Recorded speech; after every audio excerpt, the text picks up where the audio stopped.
बिस्मिल्लाहिर्रहमानिर्रहीम। मैं आप लोगों को आज वेलकम करता हूं पाकिस्तान रेंजर्स सिंध की तरफ से।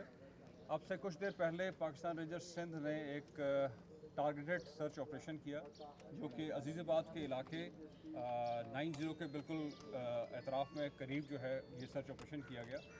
और ये टारगेटेड सर्च ऑपरेशन जो है ये एक पॉइंटेशन पे किया गया मोहम्मद काशिफ उर्फ डेविड, जिसका ताल्लुक जो है मुत्तहिदा कौमी मूवमेंट से है। और ये मुतअद्दिद टारगेट किलिंग्स और दहशत गर्दी की कार्रवाइयों में इंतहाई मतलूब मोस्ट वांटेड क्रिमिनल है। अभी हम लोगों ने इसको काशिफ डेविड को जो है आज गुज़श्ता रात जो है वो गिरफ़्तार किया एक कार्रवाई के दौरान।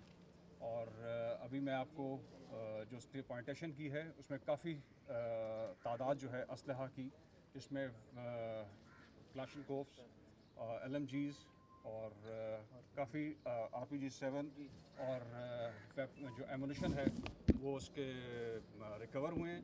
मैं अभी आप लोगों को लाइव लेके जाऊंगा जहां पर ये तमाम सामान जिस तरह उसने पॉइंटेशन की है पड़ा हुआ है और आपके सामने जो है इसको रिकवर किया जाएगा।